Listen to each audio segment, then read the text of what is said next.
السلام عليكم ورحمة الله وبركاته، اخواتنا وحبايبنا، وحشتونا جدا. انتهت من شوية مباراة الاهلي والمحلة، المباراة اللي ترفع ضغطك توصله مليون. يعني المباراة اللي ترفع ضغطك من كمية المشاكل وكمية العك اللي انت شايفه فيها. يعني بص، علاء عبد العال عنده القدرة لو ماتش كرة يد، لو مباراة كرة يد بين فرقتين تطلع معاه 0-0. انا مش فاهم الصراحة. ما تقدرش تلوم عليه، ما تقدرش تعتب عليه، ما حدش يقدر يتكلم عن علاء عبد العال نهائيا. الراجل بيلعب على قد الامكانيات اللي موجودة معاه. وانت كمان وانت كمان جبت ودعمت وجبت صفقات عشان تكون امكانياتك كبيره. فما حدش يقدر الطريقه مستفزه، والطريقه تكرهك في الكوره وتخليك يعني مش عايز تحضر المباراه بالشكل وبالطريقه اللي بتلعب بيها دي تاني.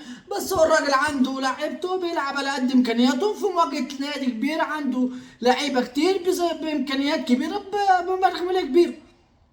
تقول لي بقى اصله كان بيدافع ب 11 لاعب، بيدافع ب 14 لاعب، بيدافع ب 15 لاعب. يلا يا رب نزل اللي عندك كمان يحطهم في الجول.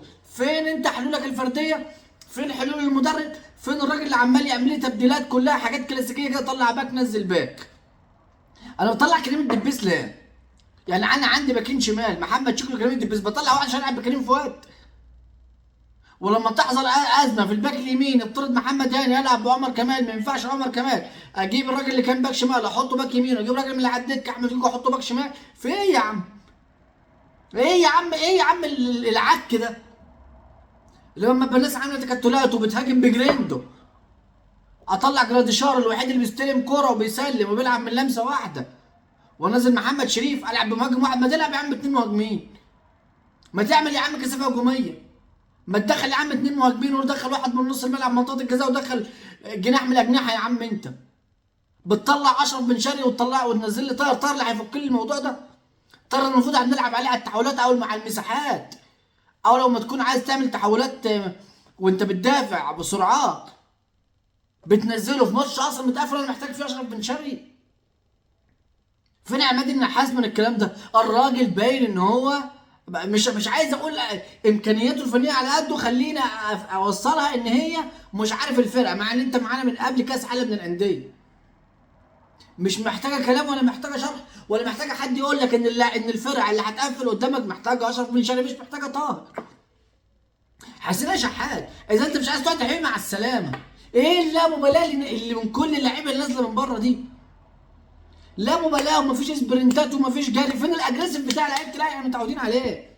احنا امبارح من الدقيقه 75 واحنا متاكدين الاهلي مش هيسجل.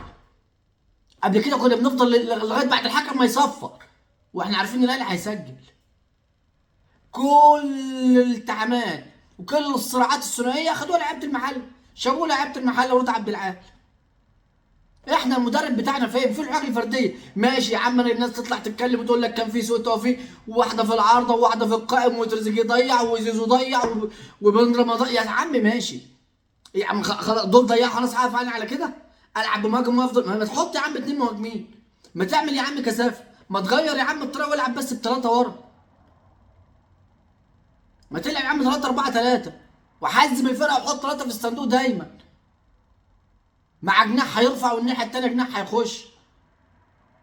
ما ايه الفرقه؟ ايه دي فرقه بتهاجمني بواحد العب باربعه مدافعين ليه؟ انا ما تغير يا عم الطريقه. انت يا عم نايم على نفسك، وزي انت نايم عماد النحاس نايم.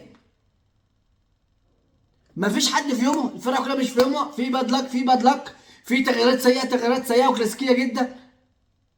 الاداره لازم تقعد مع الراجل يا جماعه بالشكل، لازم تقعدوا مع الراجل ان كده انا لما العب بالكواليتي اللي عندي والصفقات اللي انا عاملها، وابص انا على القايمه بتاعتي الاقيها بالشكل ده، وابص الناحيه الثانيه الاقي الانتاج في الملعب على الشكل ده، اللي هي ازاي يعني؟ ازاي؟ ماشي يا عم، 7 محاولات محققه ماشي، 14 15 محاوله في المجمل، ولا 20 محاوله ولا 24 محاوله في المجمل العام ماشي. الانتاج في الاخر انا ما سجلتش. لعبت بقى ضيعت فرص، دي مشكلتك. اللعيبه مش في يومها، دي مشكلتك. بقى مع حلها باتنين مهاجمين، حلها بثلاثه مهاجمين. يا راجل انت مانو الجوزي كان بيطلع مدافع وينزل مهاجم، انا انزل قصاد المحله بالشكل ده واطلع بنقطه ليه يعني؟ مش هتنفع. ما دام انا ابص يميني الاقي صفقات كده، احنا كنا بنهاجم الاداره وبنتكلم مفيش، ابص الاقي صفقات بالكواليتي وناس بالحجم ده، ابص على الناحيه التانيه في الملعب الاقي الانتاج ده. قسم بالله انتاج لعيبه ما تجيب 20 جنيه حتى من سوق الجمعه. مش منطق ولا مبدأ ولا شغل فني ابدا. لا جمله ولا اللعيبه اللي نازله البودره بالذات، لا نفسيا ولا بدنيا ولا ذهنيا حاضرين. طاهر محمد طاهر اللي هيحل تكتلات بالمنظر ده. حسين الشحات امبارح لا بيجري ولا بيدافع ولا بيهاجم ولا كان ليه لازمه اصلا. ما تنزل يا عم قفشه بدل طاهر.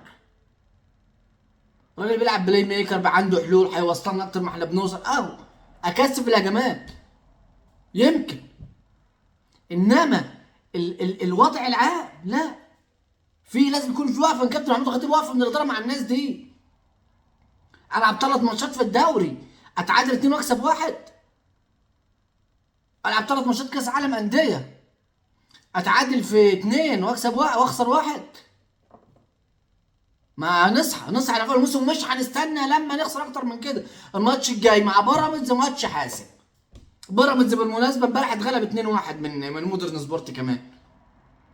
اللي يشوف امبارح مباراه ليفربول ونيوكاسل وازاي الناس بتلعب، وازاي ليفربول كان خارج من الشوط الاول وبدايه الشوط الثاني 2-0، ونيوكاسل مطرود منه لاعب اللي هو جوردن رقم 10، ونيوكاسل المدرب بتاعه تعامل ازاي مع فرقه زي ليفربول في الشوط الثاني وقدر يتعادل ب 10 لعيبه، يخليني انا اتشل من المدرب اللي عندي.